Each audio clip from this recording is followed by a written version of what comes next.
By using slash summon, we can actually create negative experience.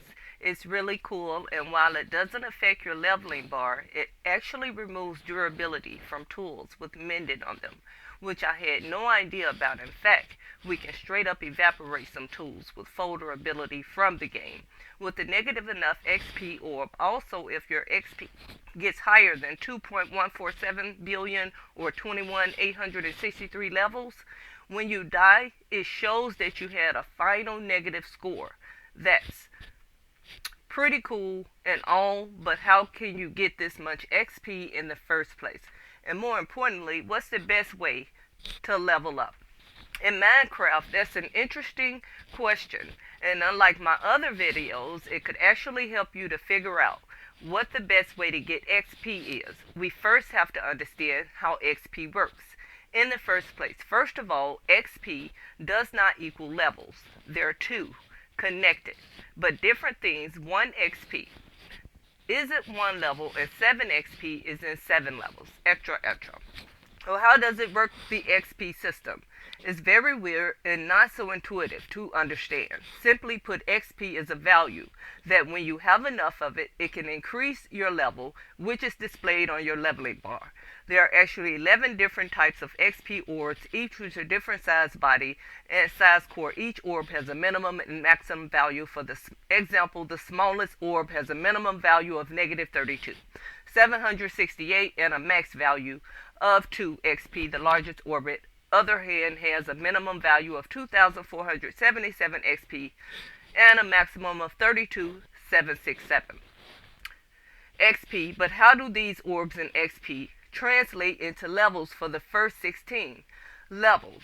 The difference between each level's experience is an increasing odd function. For instance, level 1 requires 7 XP, level 2 requires 16, and level 3 requires 27 XP. You may not notice a pattern right away, but if you look at the difference between each level, you see that from 0 to 1 you need 7, from 1 to 2 you need 9 XP, and from 2 to 3 you need 11 XP. Each level is 1. More odd number apart from the last. It can also be modeled by this formula, but that's less important. Makes sense, great, because it's got a lot worse. Because instead of continuing this trend, Mohan decided to pull a fast one and say, let's just raise the difference from every odd number to every other odd number once you get to level 16. The difference no longer goes up by 2, but by 5. So from level 16 to 17, it's 42 XP. From level 17 to 18, it's 47 XP. From level 18 to 19, it's 52 XP. A difference of 5 instead of 2. Again, there is a formula to calculate your level based on experience, but the chaos doesn't even in there because once you get to level 31, the difference becomes 9. From a level 31 to 32, you need 121 XP. From 32 to 33, you need 130 XP. And from 1133 to level 34, you need 139 XP. And this continues all the way to the max possible level. Why I don't know XMO, also the formula for this, is absolutely disgusting. We can visualize the XP required for each level as the red line on this graph. You can see the values required grow higher and higher exponentially, and the green line, the XP difference between each level, also grows, if not more slowly. Now that we have a general idea of how experience works, we can figure out the best way to get it. There are actually not too many ways to get XP, so we can narrow it down pretty easily, especially accordingly to the Minecraft wiki. There are only 5 different ways to get XP: killing mobs, mining blocks, smelting blocks, getting achievements, and other things for that. Other includes bottles of enchanting, trading, fishing, and breeding.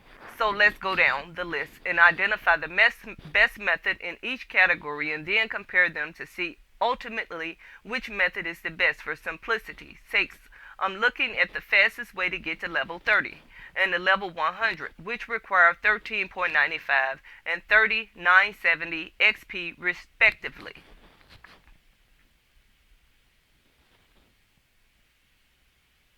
Now, which method is best for you?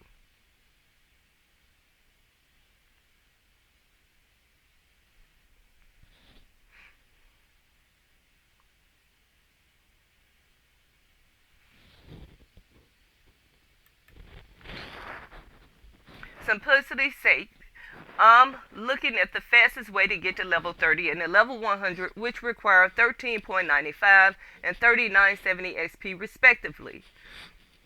Now, before I begin, this is going to be a bit subjective. Getting experience early in the game will be far different from getting experience later on, when one has a ton more resources at their disposal. Certain methods may not be faster, but instead easier to do. Keep that in mind. List my methods. Let's get into it first. Killing mobs. Each mob in Minecraft drops a certain amount of experience when you kill it. Well, actually not exactly you think. Mohang would make it easy. Hell no, certain mobs in Minecraft don't have a static P value, but instead a range. For example, all the mobs on screen can drop anywhere from 1 to 3 out and say 2 per drop, assuming each is equally. So according to this, assuming you kill 1 chicken per second, it would still take you 11.6 minutes of killing chickens to go to level 30, which would be nearly 700 chickens, mind you, and 4.3 hours of killing chickens to get to level 100.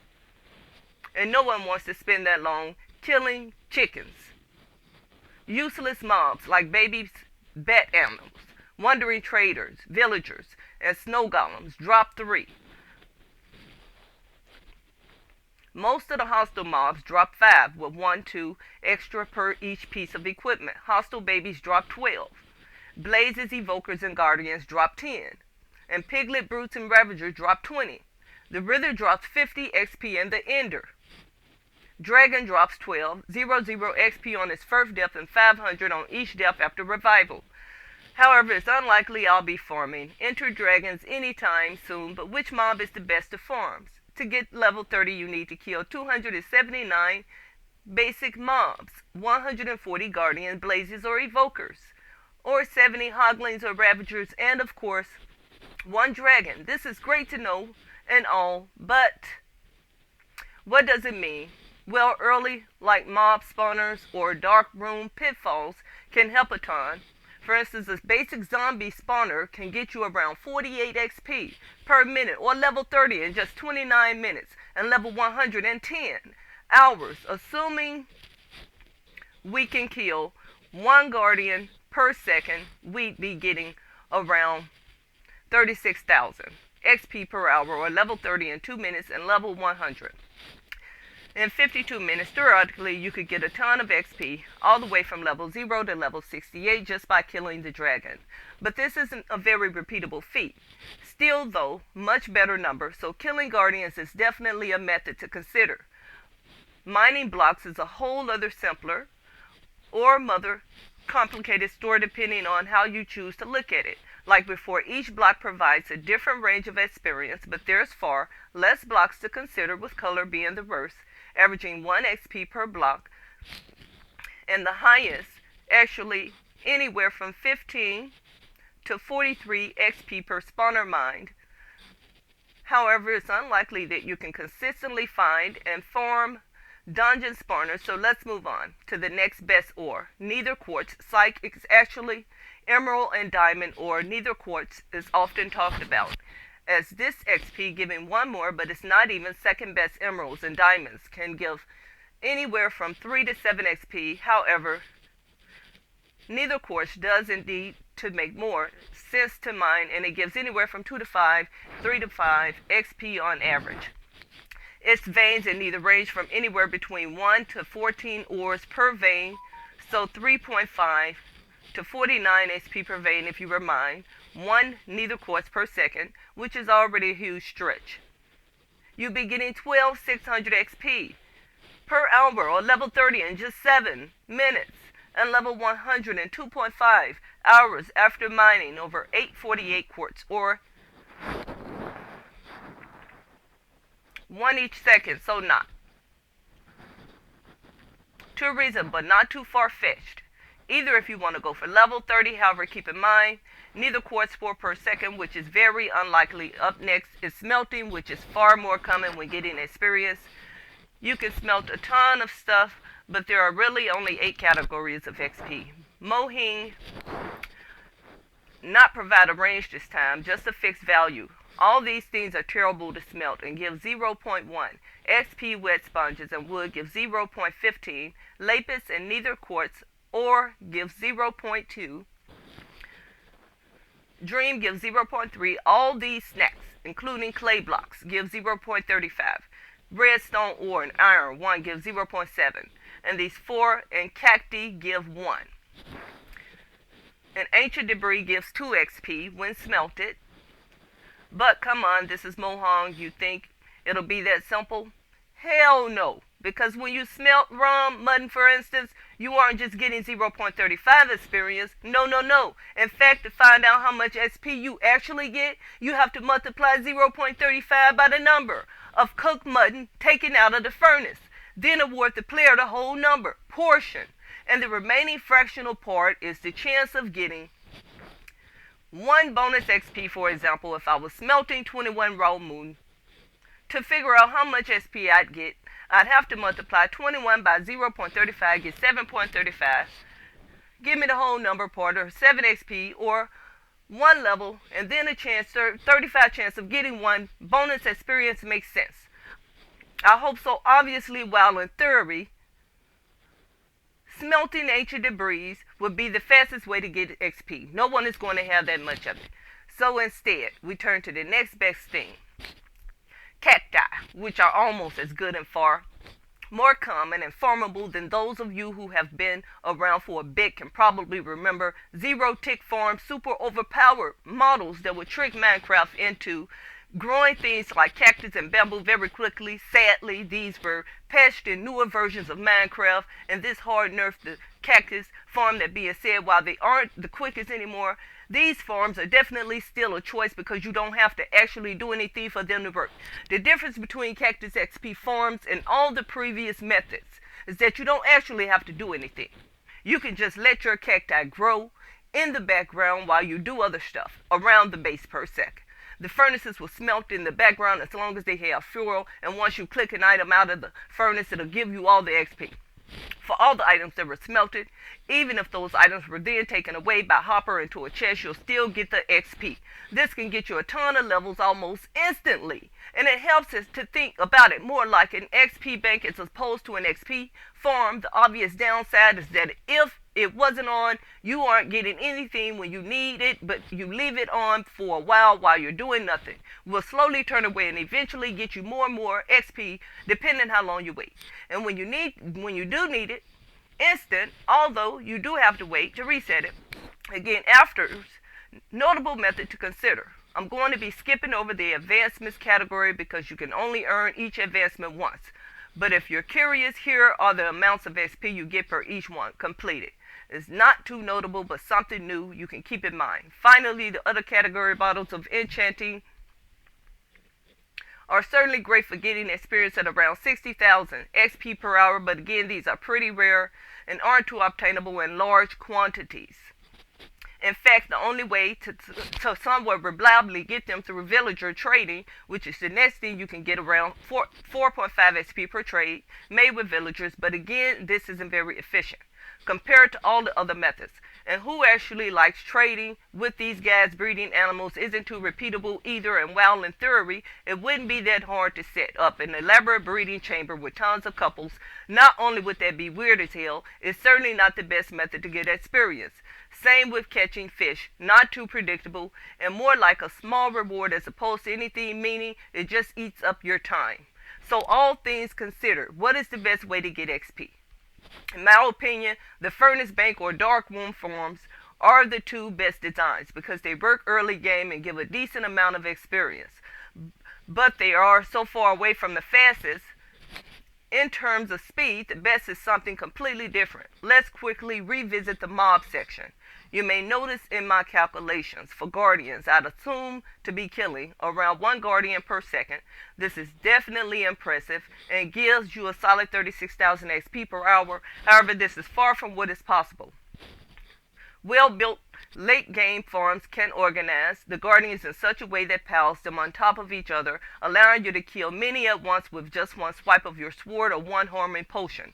As such, you'd actually be killing many more than just 1 per second with an Enderman farm. For instance, you could get around 105,000 SP per hour.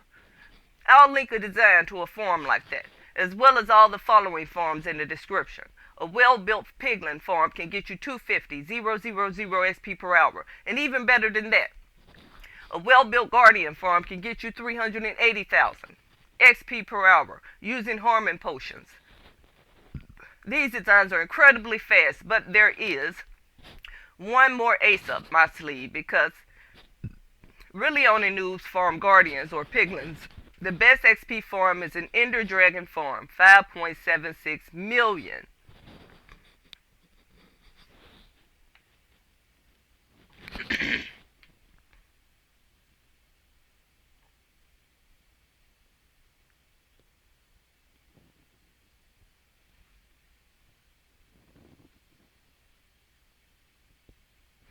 5.76 million XP per hour, that's enough to go from level 0 to level 1150 in just 1 hour, or go to level 30 in less than a second, and at level 100 in 20 seconds.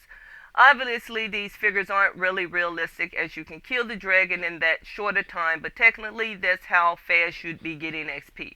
1,600 experience points every second. This is insane. Farm was designed by Razeworks for 110 with an updated version for 1.12 and onwards. It essentially tricks the game to give you a 12,000 XP dragon every revival instead of a normal 500 XP.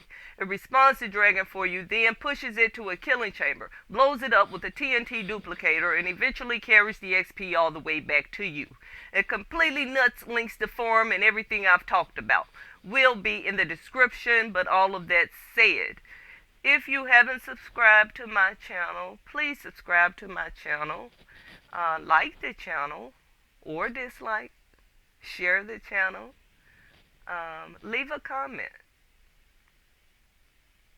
and thank you for watching.